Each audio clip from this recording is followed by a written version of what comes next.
Welcome to Unleash Your Inner Goldilocks, how to get it just right. Thank you so much for joining us for another conversation of a important magnitude.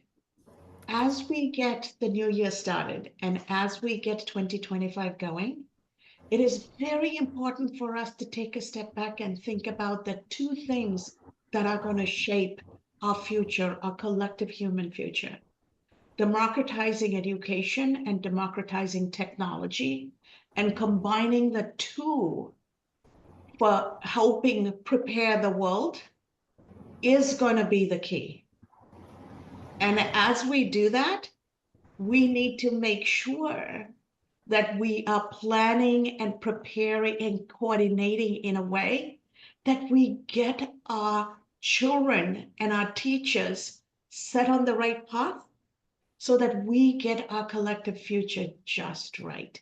And to have this conversation, joining me all the way from Belize, is a dear friend of mine who is not just a teacher and also a assistant principal and an administrator. She and I work in the country of Belize to help train and develop teachers to shape Belize's future. And we are getting involved in shaping the Caribbean future, and the hope is to spread it across the world.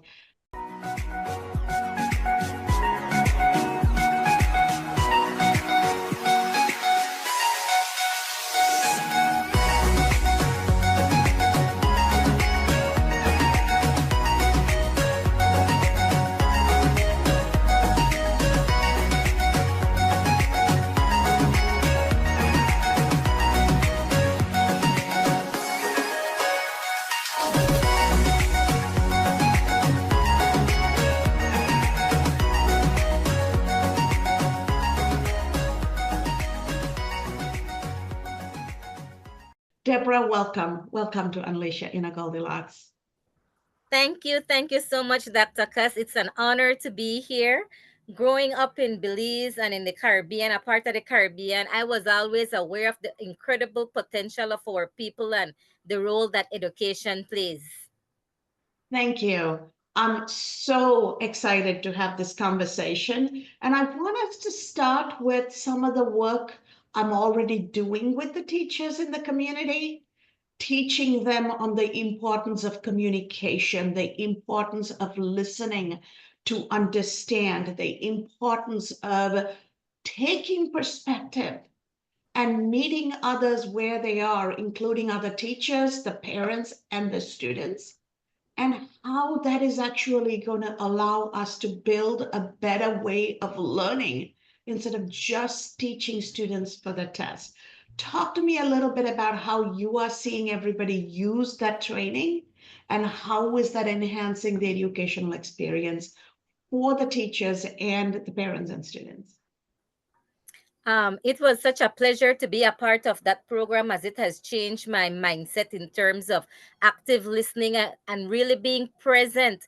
That is a skill that we really need to work on as educators. I was always aware of the incredible potential that our people have, but at the same time, I saw the struggles within our education systems, and schools were focused heavily on exams, often neglecting skills and learning that could empower students for life. And communication and listening skills are some of the skills that we need to make sure that we're enhancing in our classrooms. For me, being a part of the program made me more present at my school.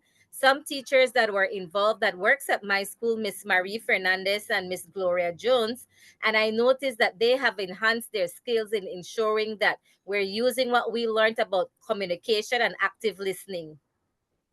I am so delighted to hear that, because that also makes the experience fun for children. And the best way to teach children is to actually model the behavior. So as we build on this, let's go back and forth and talk about what are some of the things you would like to see added to this and how we can put additional building blocks to expand this and take it to others. Thank you, Dr. Kas, because I do realize that it starts with education. My passion is finding practical ways to bridge that gap to make learning meaningful so that students not only pass exams, as you have mentioned in your beginning, in the introduction, but also contribute meaningfully to their communities and live fulfilling lives. So we want our students to be lifelong learners. We're hoping that this is going to transcend into them becoming more lifelong learners and to ensure that they are contributing in a positive manner to their community. I love the concept of lifelong learning because actually education is supposed to teach young people how to learn, how to live, evolve, and how to remain relevant as they enter adulthood and become working professionals, right?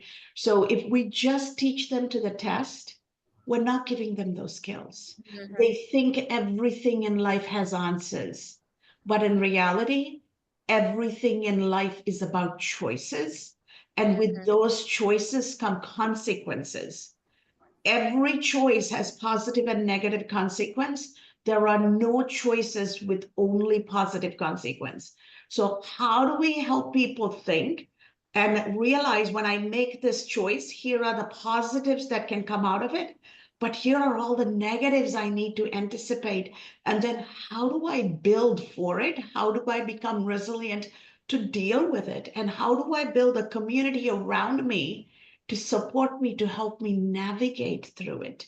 And the communication and listening starts with listening to ourselves, mhm, listening, processing, understanding, and then gathering a community around us.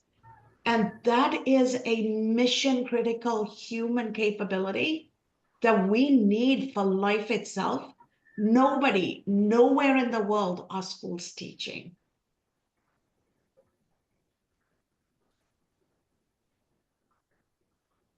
So, how do you think we can take this lesson and start impacting the way we teach in the classrooms, or at least help teachers show up differently, not just in the classrooms, but also for themselves and their families?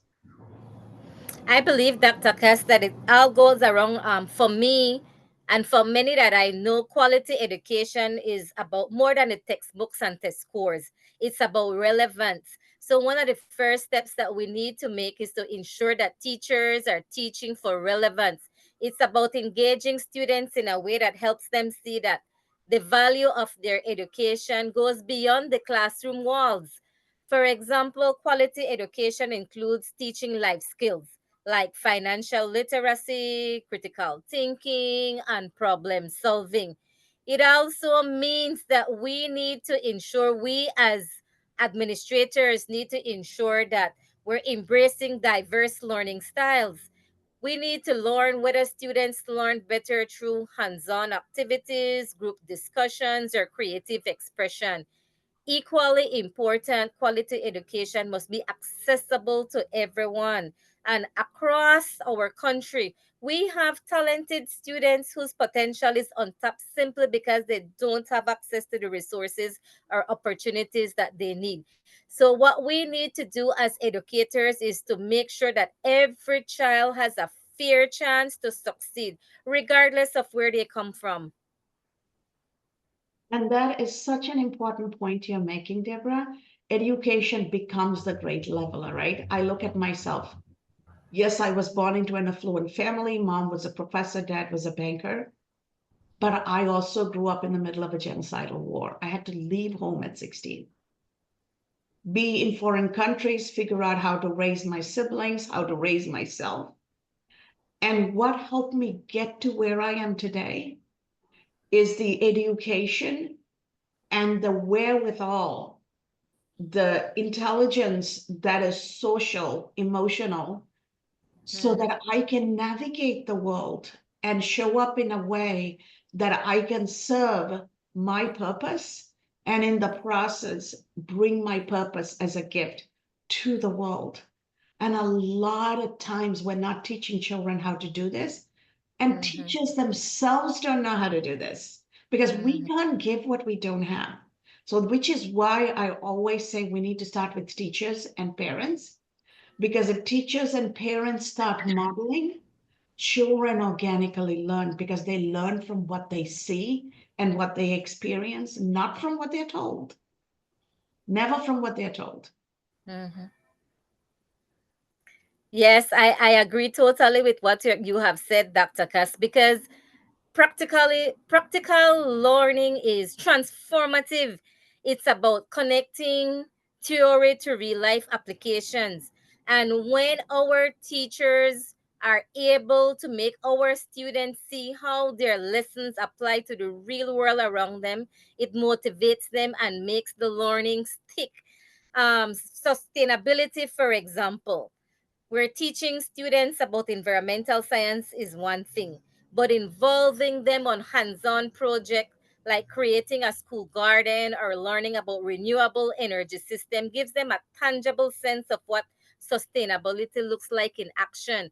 So you made a critical point in stating that teachers are the ones that make the difference in a classroom. And so we need to start off with the teachers. It's like the triangle. We need the teachers, we need the students, and we need the parents. So we need the parents to be involved as well too. But one of the first steps that we can do is to make sure that we're empowering our students to make learning transformative. Absolutely. And one of the things I love being able to do in Belize is get the different ministries involved. I work with the agricultural ministry to teach young people how to plant.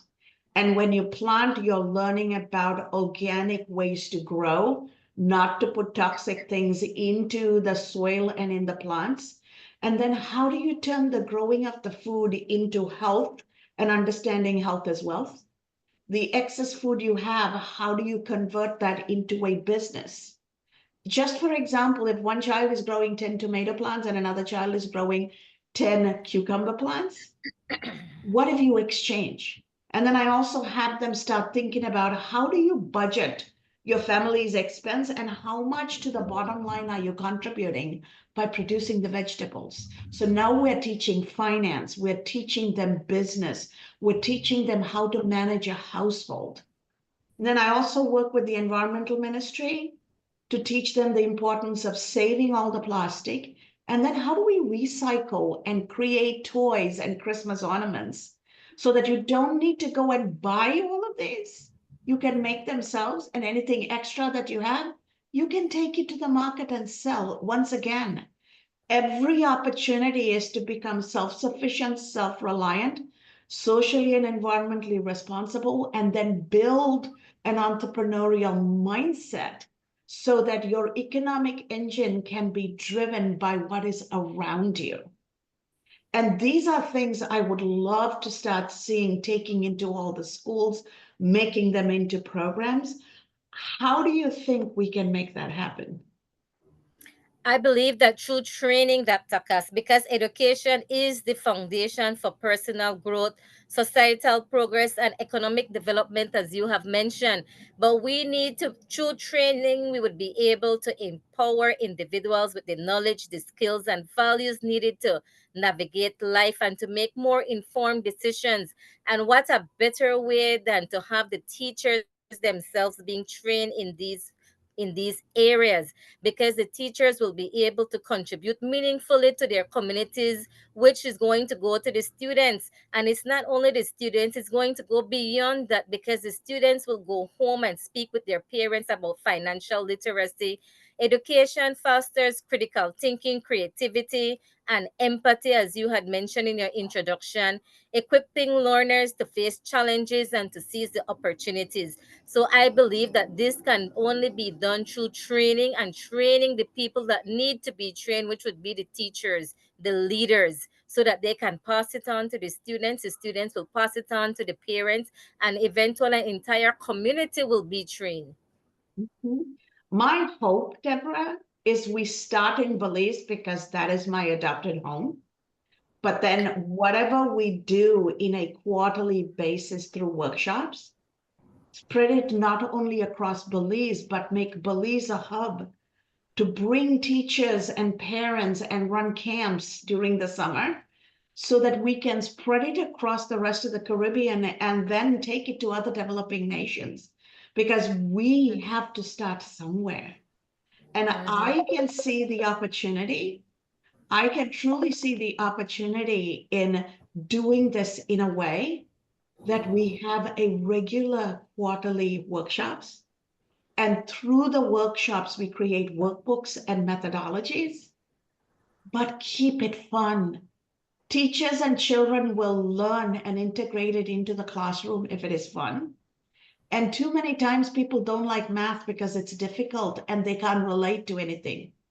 But if we introduce math in this way, from an economics and finance perspective, then the desire to become rich and successful makes it easier for them to understand the importance of learning math and learning STEM. One of the things, Dr. Cass, that we need to really, for it to really sink in, is that we really need to reach the heart before we can reach the brain. And no emotion, no learning. We all dream of a region where students graduate not just with knowledge, but with the confidence and skills to build solutions for the challenges that their communities face. So, yes, students need to have a love for learning, a joy for learning. We need to make learning both joyful and challenging at the same time to ensure that whether it's through entrepreneurship, technology, or even community leadership, we have students lead the way in creating a prosperous environment, because students need to be trained to be leaders as well too, because they're actually our future leaders. So what we put in now is what we're going to reap later. I am totally in alignment with you, Deborah, because this is the internal conversation I have. I don't want to be an old lady, crabby and angry and trying to figure out how do I fix things. I want to be able to relax in Belize, chill in San Ignacio, right? Go and enjoy my Zunatanich walk, or go to the ATM cave and go to the beaches and relax. I don't want to have to worry about a problem and how to fix. And for me to have that in 10, 15 years, I need to invest today to get the society to that place. So as I think about this, I also am so happy to hear you say, we're not just doing this as a service, we're investing this as our collective future. Because if we are to have a good life, we need to cultivate that good life and create an environment where that good life is embraced by everybody and that good life is accessible to everybody. If it is not accessible to everybody, then they are going to want to take it from somebody else instead of engaging in it, and that becomes toxic. So when we start planning for 2025, I am super excited for me to be partnering with you, the other teachers, the community, the ministries. And I cannot wait for us to put some plans together and execute. So how do you feel about what lies ahead of us for Belize and the region? I'm excited. I'm elated. I'm enthused. I'm enthused about this, Dr. Kuss. And my word, I chose a word this year. Every year I choose a word, the beginning of the year, and my word is consistency. So this year I'm focusing on small, consistent steps, because I have come to realize that life on a whole is not a sprint, but it's a marathon. So we're going to go slow but sure, and we're going to win the race. Start with one school, go to another community, until eventually our impact will be felt throughout Belize and throughout the Caribbean. I am delighted to hear you say that. And I am excited for the journey we've already started. We've done the first layer of introducing a handful of change maker teachers. Now we have to equip them and empower them to go and spread the message and spread the way of approaching education. And I cannot wait to run quarterly sessions at my place. My place is already set up to do this in a very fun way. Let's do this. Let's get this done. And in the process, I am amazed at the bonds and the friendships we're able to build. And that's the bonus. Women, educators are mostly women. When we show up to support each other, help each other, and hold space for each other, we're also showing the community how to be stronger together instead of competing and pulling each other down. To me, that is the hidden benefit of how we're approaching this.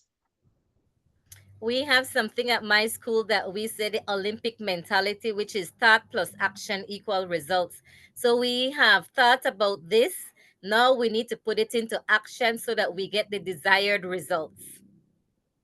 I am super excited to take this journey and to start showcasing the transformation and seeing what the future holds for all our children. And through this process, we can definitely start introducing technology in fun, creative ways for our children all around the world who don't have access to the first world tools and toys to be able to compete in the world. And with that, I am going to open this up to our audience if they have any questions. We have just a few minutes to engage our audience. Go ahead, Robin, and Anthony, go ahead.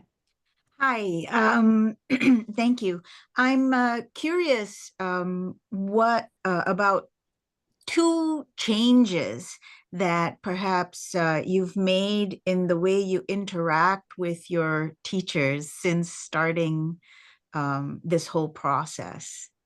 Thank So you. one of the things I have done, Nandini, is have a regular conversation as a group. And we have established accountability partners for each other. And I am modeling that in the training. Accountability partner means we're not just being each other's blind spot watchers. We're not finding fault. We're being each other's blind spot watcher and asking for them to take additional perspective. Have you thought about that? If this happens, have you considered this? Right? So being each other's blind spot watcher and then being each other's mirror, celebrating them, helping them see the goodness they are, showcasing to them and reflecting to them what they are doing well, so that both of these are constructed and it helps creates a bond that is safe, secure, and not confrontational. And we've done this over the course of the last 4-5 months. And even the teachers and principals who came into this program, they see a different side of each other they never saw in the classroom and in society. And they are seeing the value of showing up for each other, especially in a society where the masculine hierarchy has set it up for women have to compete for life partners and women have to compete for careers. Anytime we compete, research shows that intrasexual competition for profession or life prevents that entire society from progressing. And the only way to break that cycle is to show the power of our collaboration and to show the power of each of us being in our feminine power and being each other's blind spot watcher is the only way forward. And that's the only way for us to break that systemic approach that has been set up in the Western patriarchal world we inherited. Thank you. I'm going to jump in here. Thanks. Always a great question, Nandini. And I'm loving this conversation that I'm hearing.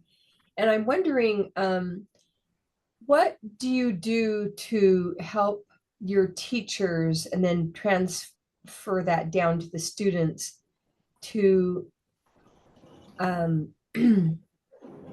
I don't know if I want to say get out of, because they may not be in it, but to avoid dipping into kind of a victim mentality, like we don't have enough, I can't do this, you know, I'm in a poor country and so therefore I can't do anything.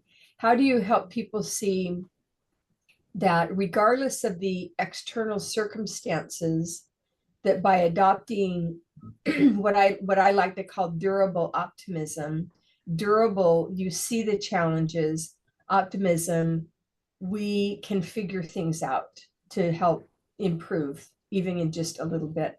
So how do you get them out of, how do you help them keep from getting into a mindset of I can't do this, or, the circumstances are bad, and so therefore I can't do anything. So Thank I you would so much. go ahead. Go ahead. Thank you so much for that question, Robin. It's a very good one. For us at the school where I teach, Santa Elena Primary School, is, as you rightly mentioned, it's a mindset. So it's a paradigm shift. It is intentional sessions that we would have with them.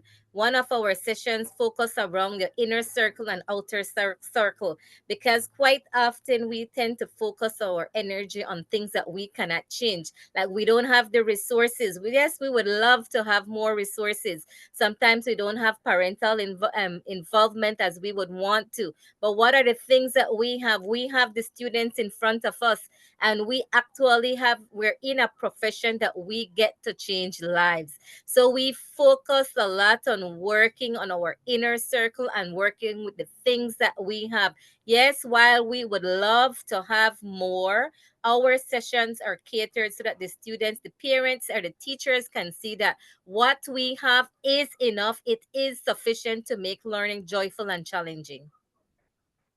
That is absolutely beautiful. And what I would add to that, Robin, is limitations are real. The culture in Belize is that households are mother-only households for most part.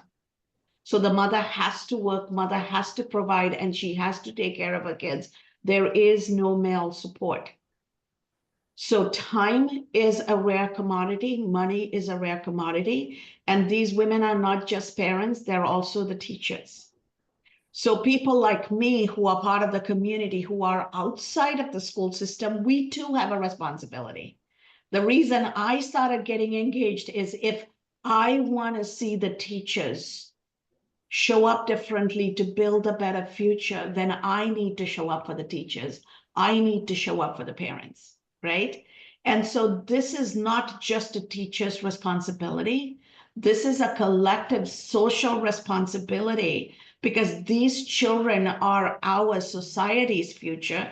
And this is no longer restricted to country borders, right? So this is a human problem constructed by human systemic structures. And the only way to overcome this is each of us getting past our silos and looking at how do I make an impact and how do I create a better environment for this change to happen. And so one of the reasons I have established my own company, and I'm in the process of getting it set up as a social impact enterprise, is that I can do fundraising, I can bring my skills and capabilities, I can bring resources from the outside, I can finance those resources to come in and train. Because otherwise, all we are doing is asking women who are already spread thin with limited financial resources to give more and do more, because this is not a space where a lot of men get involved, right? You look at any social or community engagement enterprise, there are not many men, it's all women. Education is 70 to 80% women, right? So if we are to change this, we also need to start valuing the time and the commitment of women and finance their time and commitment so that we change the way we look at the world. Because today, the amount of free work women do every day around the world is 1 billion. And yet everybody takes the notion that women don't go out and work because they don't work. They don't get paid for what they do. Work is not about pay. Work is about impact and outcome. The physics definition of work is, are you expending energy to have an outcome with a transformation? By that definition, being a mother, giving birth, teaching, running a household, all of those are work. We just don't get paid for it.